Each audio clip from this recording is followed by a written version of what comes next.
Hi, hello, and welcome. This is probably going to be the only time I'm going to try to do this. It's so annoying. I never feel like I can ever get this right. So, this is Doom the Dark Ages.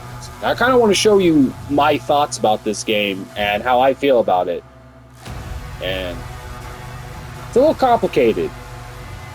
I guess the best thing to do is just get right into it. I don't do that at all. Let's load up the campaign. This is a 100% completed file with...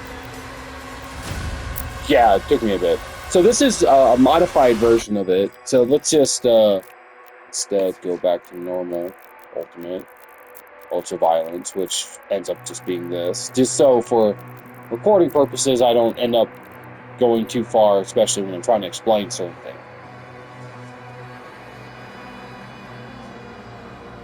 So, a couple things I want to talk about that are instantly good. The load times are very, very quick. Very much like Doom Eternal was on my PS5, so it loads really, really quick if you're into that. Another thing, I like the shield.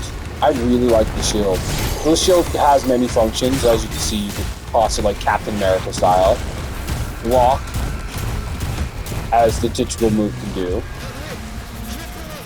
Parry green projectiles by timing the parry. It's actually very generous, but you have to do it slightly before the projectile gets to you, not almost as the projectile is about to hit you. I think it's the hitbox the hitbox is wider than you think it is on screen, because our first person shouldn't work. Another cool thing is you charge, and with upgrades you can make the charge do more damage if you throw it, so that's what those little pistons are coming to you. It's really cool. So there's a meta game, even with just the shield. So the shield is very versatile. They also use it for puzzles, which it's just throw shield at thing, activate mechanic, or throw shield at thing to break it, as well as charge to move object, or charge to open up like this. You can also throw shield at bigger enemies like this, and it'll stun them. It's cool. And it's really nice. Some guns work off of this. Examples will be the Shredder, where when it has a bigger enemy pulled, it will ricochet bullets off. And another example would be the grenade launcher, which will, when attached, will automatically start cluster bombing, which is really good because it's every other shot with this gun. That's how you get it without fully updated.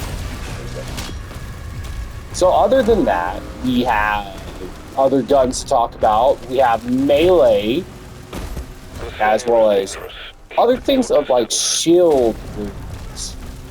So there's a lot to this. So let's first go over the guns. So that's the major Doom thing we're talking about. The gun. Do you have a lock on the Slayer's location?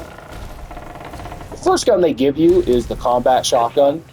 Weapon drop incoming. It is the quintessential of all Doom guns. You can fully upgrade it to make it 3-round burst and set enemies on fire to explode. Yeah. That was pretty cool. Yeah, this gun is really, really cool. I don't use it too much. I just don't. Because its ammo is shared with the super shotgun. That's something this game is kind of does.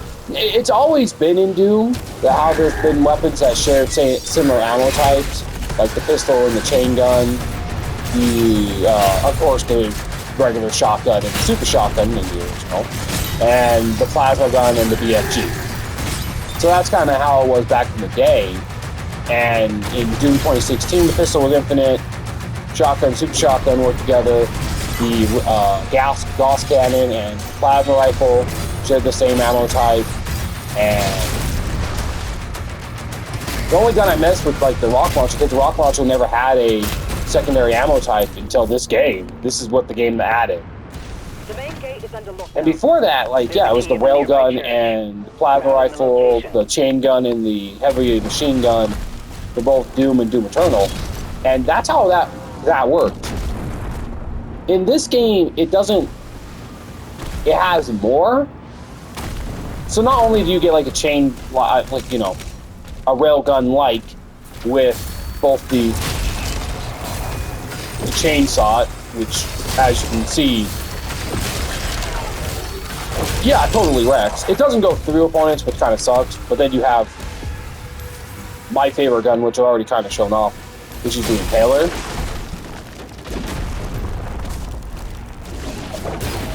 Because both the Chainsaw and the Impaler are both two of my favorite guns, next to the Super Shotgun, and maybe one or two others that I really like using are mine. So like the Impaler, as you can see, just like send that and impales. I'll show off the great stuff when I can. It's really cool. It's really nice that you can see them getting impaled by this gun. It's really cool. You can upgrade it to do one of two things. Either A, you're going to make it do massive damage when you get a ammo back, or this. Slow down time. And the slowdown bullets do more damage. I like it more, because you get to do crazier trick shots with it. I mean, yeah, you could do it with this and get the same results. So that's the only reason why I'm like, but it's so much fun to use, and sometimes I don't have my shield, and it's so cool. He's at ground zero. It's so goddamn cool. Now, there is an issue. This gun does share another ammo type with the ammo threat.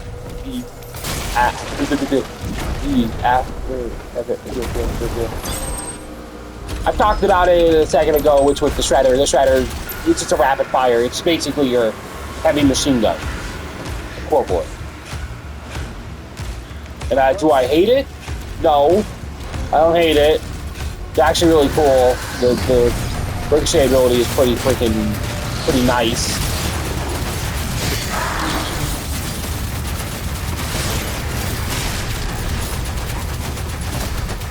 And it's kind of cool, but it's not something I use too much. Another gun I don't really use too much is the Accelerator, one of your plasma guns. You get two plasma guns in this one instead of a plasma gun and a railgun sharing the same amount of type. It's two different types of plasma guns. And my major issue about this is that they are way too similar in some ways. Now, don't get me wrong, the Accelerator is a faster weapon. It shoots bullets way faster, and its gimmick is more about hitting your targets and building up a meter to just continuously hit targets, do massive damage. Really cool. I think it's probably one of my personal favorites when it comes to the aspect. And when you fully upgrade it, it'll just do massive damage at full charge, and you have another extra charge. And then you let it go, and it just does massive damage. Because of the heat wave, it's like the original. The only gun that I think that kind of reminds me of Doom 2016 and Doom Eternal is this. And that's why I kind of like it, but it's not very good because, let me show you why. This is the Cycler. It shoots slower, but it has one caveat. Now, granted, what it's doing right now is completely obliterating the fodder enemy, which, trust me, the fodder enemy is a lot weaker in this game than it has been throughout the entirety of the series. The fact that most of these guys are weak is pretty bad. Its major thing is that it causes shock, which makes enemies weaker to, like, mid-tier to high-tier enemies. And when killed with the shocker, it does more damage. It starts building up a meter to do more damage. And it also chains lightning to enemies, causing it to constantly bounce off, going from enemy to enemy to enemy to enemy, making it, useful. And this one I like a lot because of the chain lightning. Since you don't have to actually use it, you can select one enemy to be it, and then just use the other ones.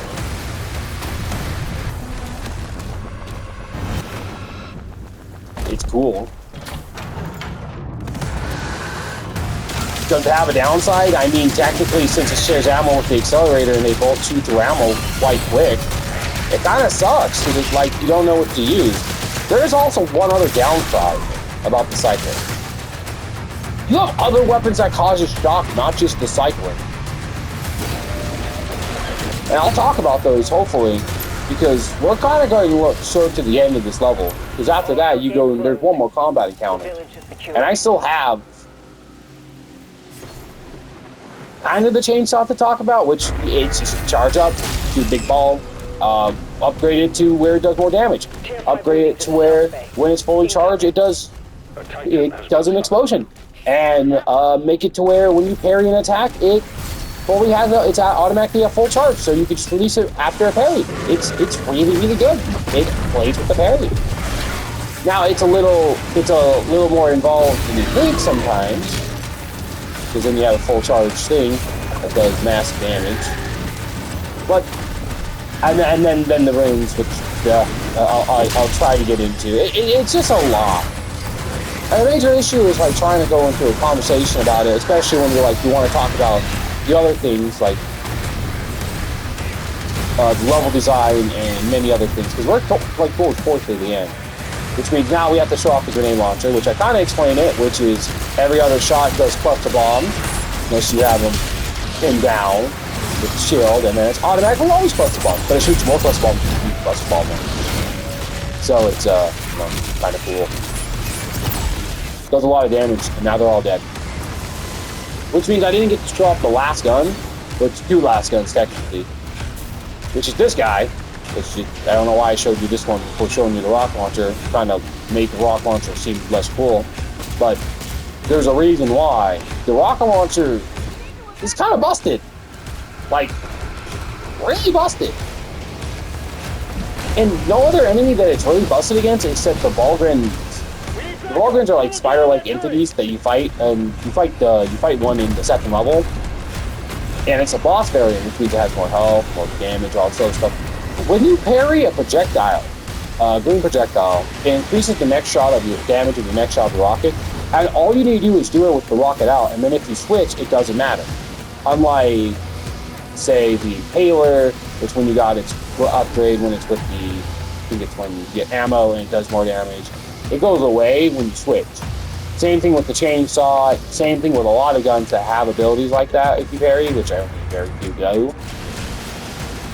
But this doesn't, and it's really cool. And when you parry an attack, it all splash damage heals you for a short time.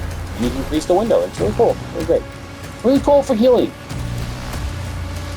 And then I forgot to talk about the skull crushers, which is the Terrorizer and the Ravager, the Pulverizer. They crunch up skulls. This one shoots in a long, wide, which kind of tears enemies' limbs off. And then you got the Ravager, which is more theft. This is more of your, like, chain gun. Like, they give you two different types of chain gun. One for wide range, from middle enemies, one for a more compact. I just don't.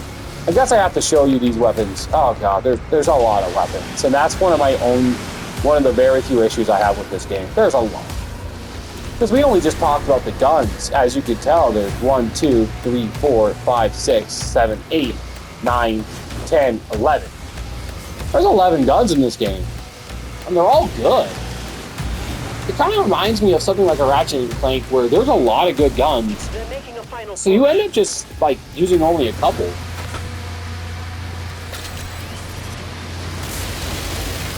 And that may be only, like, one of the very, big issues in the game. Because we didn't even talk about... What else we didn't talk about? We didn't even talk about the story, which I think is fine. We didn't even talk about other melee weapons, like...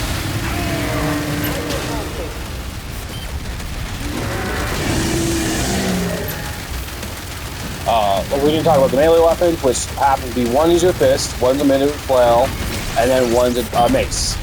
The Dread Mace is okay. It's really good. A lot of people like it a lot. It does a lot of damage. It fills all your guns. You only get one charge, while the other ones get 3 charges and fill it only a portion. But they also offer different things, like the Dread Mace gives you health. Will always give you health. The flail will always give you shield. This is the collect screen. There's a lot of collectibles in this game. And, yeah, weapon mastery. Even shows you what stuff you have collected. The only thing that sucks is when you replay a level, it will boot you back out to the menu. So, be warned. So, another thing is that I like the levels that are bigger, like big levels with well.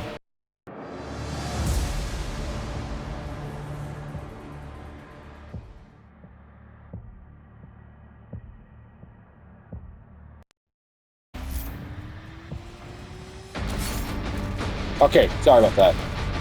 It's multi things to do, and it's a lot of fun in that way. So, like, yeah, you can see that it takes a couple shots to take down a imp stalker with a grenade launcher, relock launcher.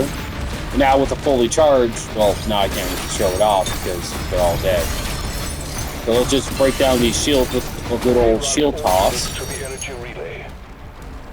And let's do that. There's a massive amount of damage, kills, great. 10 out of 10, IGN. Yeah, like it a lot. I like it more than a grenade launcher, even though I like the grenade launcher a lot too. Like, all the guns are good. They're all great to use. I don't think there's any gun that's bad. Which is weird, because usually in most Doom games, there's always a gun or a weapon mod that I always feel like it's not that great. Like, it's not particularly bad, it's just, it gets completely outclassed by the other one. Now, and this game does tend to have that, like, the Impaler outclasses the Shredder, the Cycler outclasses the Accelerator in some places, the Ravager completely outclasses the Pulverizer and do the sheer damage. The Pulverizer, the only thing it really has going for it is the fact that when you get killed with it, or when you have kills with it in your inventory, as long as you have it equipped, and you get killed with melee, it increases the bar, so you, when it's fully increased, you increase your movement speed, and you increase your damage. Just, yeah. Increase your movement speed and rate of fire. I think it increases damage, but I could be wrong.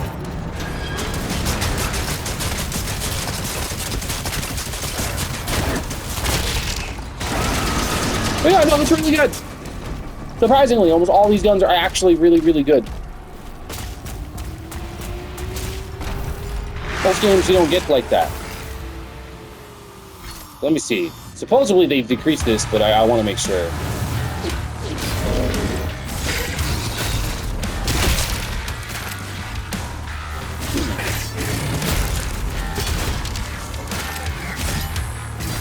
I guess so, because now it's not a complete one-shot.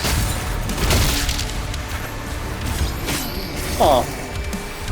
It still kind of pretty much wrecks them in one shot. It gets them in the state instead of doing that. And I guess if you also increase the, you deal less damage, it does do better. No. So, other than that, and then the big fucking crossbow, which this is just the BFG. It is a BFG. You shoot it, does big ass explosion, does massive damage to everything around it. It's the BS motherfucking G. It is the BFC in this one. Big fucking crossbow. And just like how it was in Doom 2016, is actually its own button. Has 3 charges like it did have in Doom 2016. It's just Eternal was different. It only had 2 charges. It only had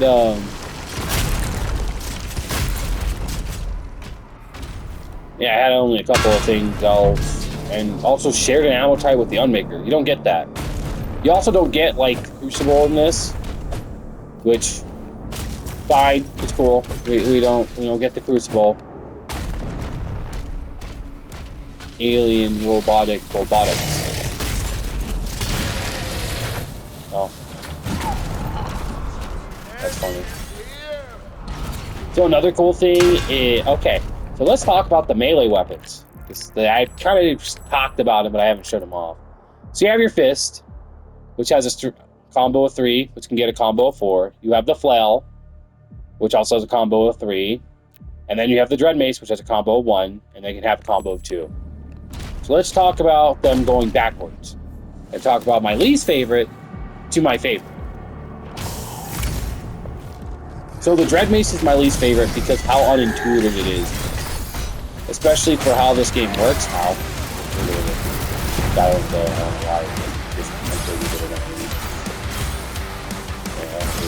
I hate So how the dread mace works is let's get like a simple big guy, which will be equivalent of like a Hell Knight. If I can see one. Because there's a Hell Knight that spawns right there. So let us... Oh, God. That didn't what he did at Smack. A nice like kills. Like the equivalent of if we fought the Mancubus, which will be right here. It most likely do one shot. Yeah. It one shot.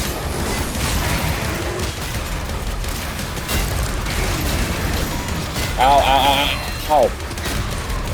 Well, that wasn't fun.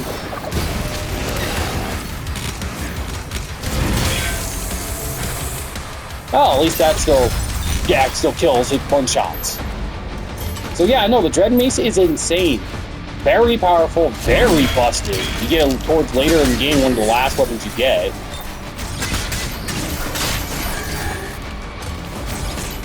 And, oh yeah, by the way, if you do wonder, yes, plasma weapons still do overcharge shields and explode, just like they did in Doom Eternal. So, thank God, because Doom 2016 had the worst.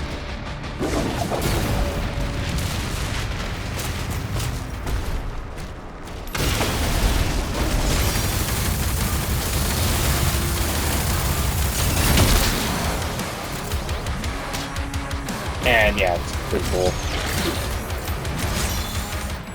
The next weapon that is my second favorite would be the Fist.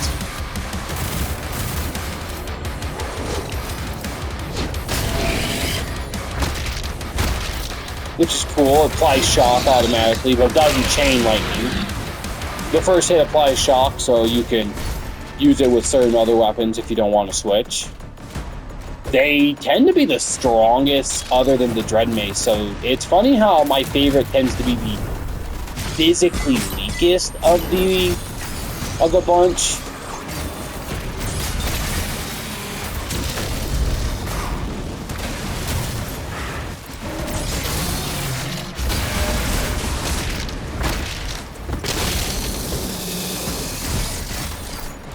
And the kick is really, really good. It causes demons to falter, which causes them to be easier to combo with melee. So, while that's the case, it is really good. The last but definitely not least, and my personal favorite, the flail. Now, why do I like the flail? The flail looks cool. It just looks cool. Second, it scorches enemies, causing them to be on fire, which means armor. And it does a shockwave that damages enemies nearby. So it can help with some crowd control. The Dread Mace can do that too, but you get only one charge with it, comparatively to like something like the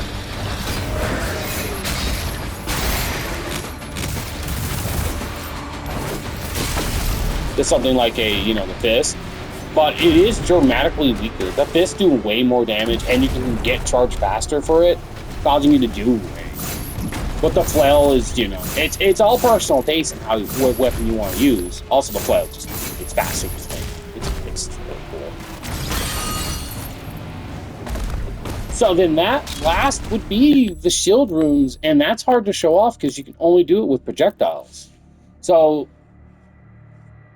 you get the first one, which I showed off, which is Fissions. The swords, which are self-explanatory, because these just don't get nothing else. Because the Fissure gives you a shield, so it gives you armor. The swords give you nothing. Like, they give you nothing other than just pure damage. So, in my opinion, they're probably the worst versatile of the bunch, but since they attack everything and they just don't stop and can hit multiple enemies at once, makes it very useful. So like, if Goofy McGoober wants to use a projectile, I don't think Nightmares do parry other projectiles.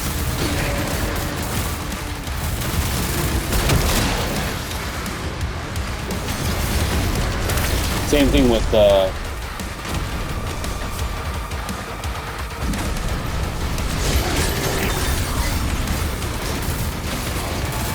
Same thing with like Nightmare Ants. I don't think they do that either. Oh, here it comes. So yeah, swords! They fly everywhere, do massive damage. Fly in a bunch of ways, homing on enemies. So yeah, no, it's really cool. It's like think of if instead of swords, you shoot micro missiles everywhere that home in and does massive damage. Yeah, it's pretty cool. Self-explanatory, you just upgrade just more swords. Unlike the fissure, just gets bigger, does more damage, and also gives armor.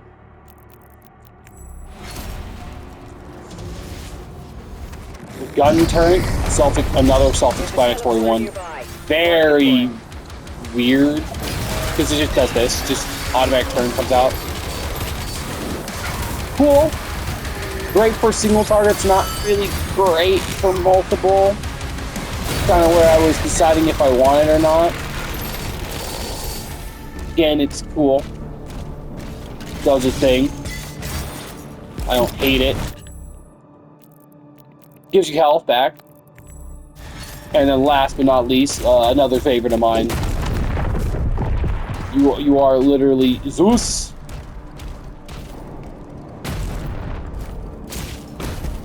Basically, if you parry this one, it shoots a lightning bolt down. I like to show it off because it's really cool.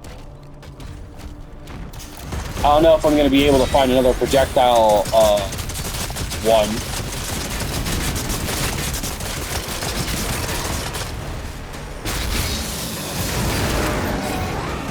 Let me see. We're going to throw... Nope.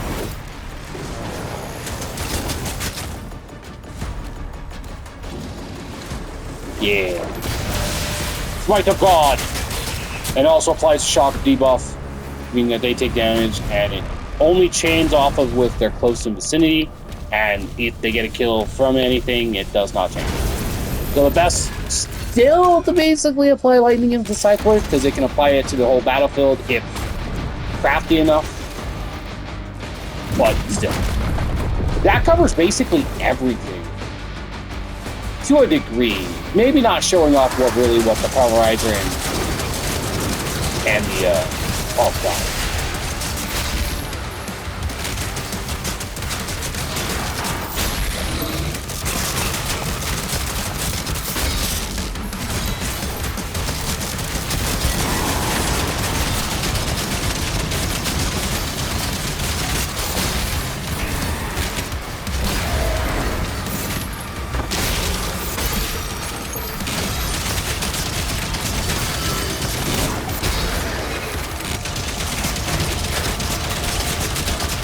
Yeah, this is kind of how you use this gun. You just tear through enemies and just keep charge going.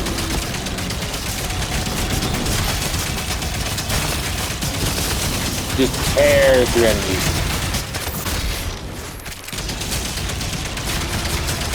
Just rips enemies apart. Just rip them apart. Like a red lobster, and you rip it apart.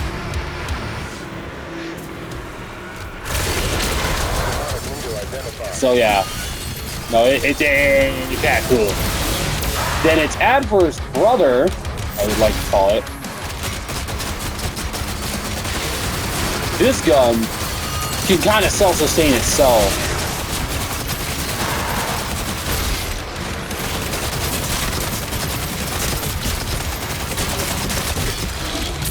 You can just keep firing it. It gains ammo and health back as you fire it. It increases ammo. It may shoot it in the spread, but it's super strong. This is one of the strongest guns in the game. Just because how fast it goes. Yeah, so I think that's pretty much a good summary. Good to show the good two levels about how the basic gun combat and gunplay, melee, and many other things. There are other ways to play it. There's also more demons. Of course, you don't get to see all the demons by level 2. By towards level 13, you see pretty much all of them. That's when you get through pretty much... Yeah, that's pretty much when you see almost every single villain.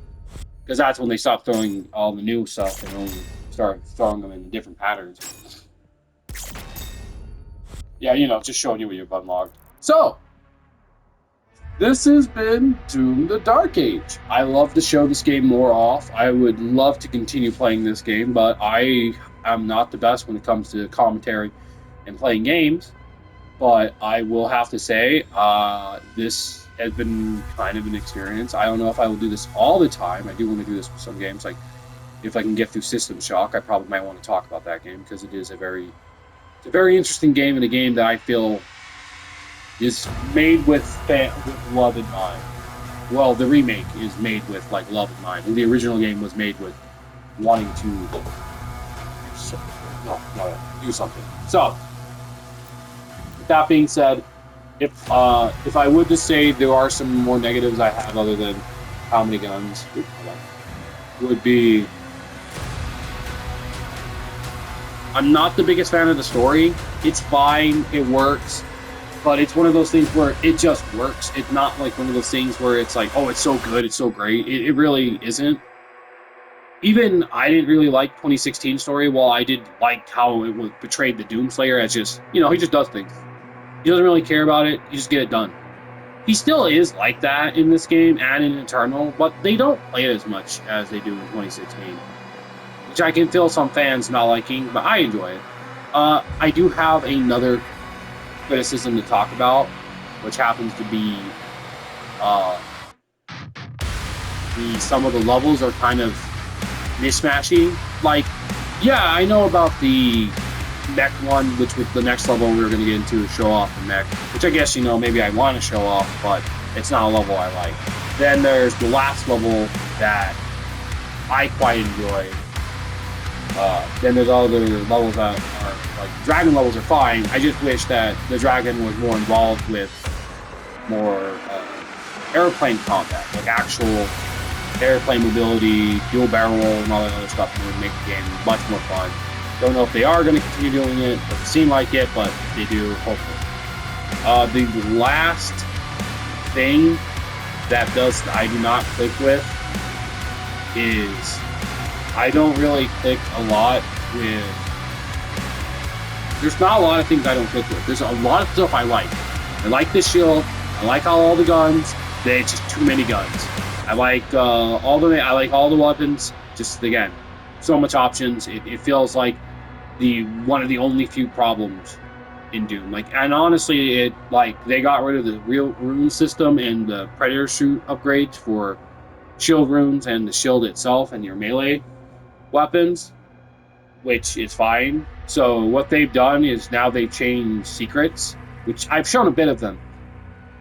They've changed them from being kind of cool little one things, or maybe a little like, oh, you go there, one enemy, maybe a little ambush. They're sometimes really involved. Like in one level with the dragon, there are two places where they feel like they're just part of the level, but they're not. They are just their own thing because they require you to get key cards. It's really, really cool. And they're not every level is like, some levels are better, some levels are worse. And then I feel like I wanted more levels in the Cosmic Realm, which, a little bit of a spoiler, you don't go there that often. And I do want more levels in Hell. The spoiler alert, you don't go there that much. You go there more than Doom 3, the original Doom 3. But I like going to Hell. I think if I remember correctly, Doom 2016 only had 4 levels in Hell. Doom Eternal only had 3 levels in Hell. Because it had 2 levels that were back-to-back in Hell. 1 level was partial in Hell. And then you're pretty much on Earth that's going to Hell. Well, and this is that you're in castle, then you go to Hell. And I'm trying to think, you only go to Hell maybe like 3 times. Because technically this is Hell and this is Hell. These two are in Hell. Or this is not in Hell, but this one is in Hell. I can't remember. But it's like, oh yeah, so there's 2 levels in Hell. Okay, so you get like 3 or 4. I can't really think about that. You also go to the Harbinger of the Souls, which is technically in Hell. So you do go to land. You do go there. So I forgot you do. So you do go to Hell quite a bit in this game. So I forget that. So yeah, no, there's quite a bit to this game. story-wise, there's quite a bit to it. The only other problem I have is, again, maybe it is just levels and how they do choose it, because it's like, you wouldn't see that this would just be an Atlas level, then at the end you fight a boss on foot. Spoiler alert, I guess. Like, this is an Atlas level, and then, like, partial of this level, one of these levels, is an Atlas level that turns into an on-foot level. And then, like, this level, you don't think you're going to be on the dragon, and then all of a sudden you're on the dragon.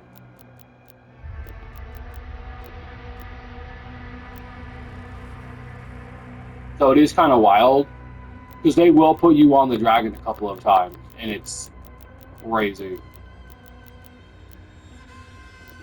Like, the first time you go on the dragon is this one, when you don't think you're going to go on the dragon, and then I think you go on a dragon on one of these, I forgot. I think it was From Beyond.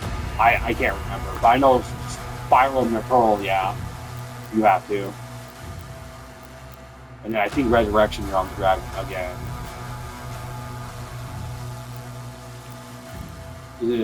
One of these is it's a design level that,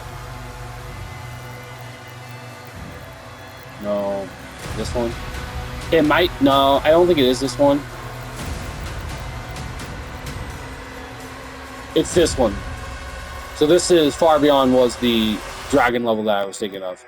So yeah, there's not that many dragon levels, and there's not that many mech levels. I like the dragon levels more because when you do fly with the dragon, you're going to different locations that you're choosing and how you want to approach it. And when you land it, you land and you go Slayer time. And I like that. I like that idea. Like, it's really, really cool. And I wish there was more of it. You know? It's really, really fun. Other than that, well, I think that's kind of it. Like, I pretty much have explained my entire personal opinion about this game. I feel maybe we really go about the story too much, because, again, the story wasn't really for me.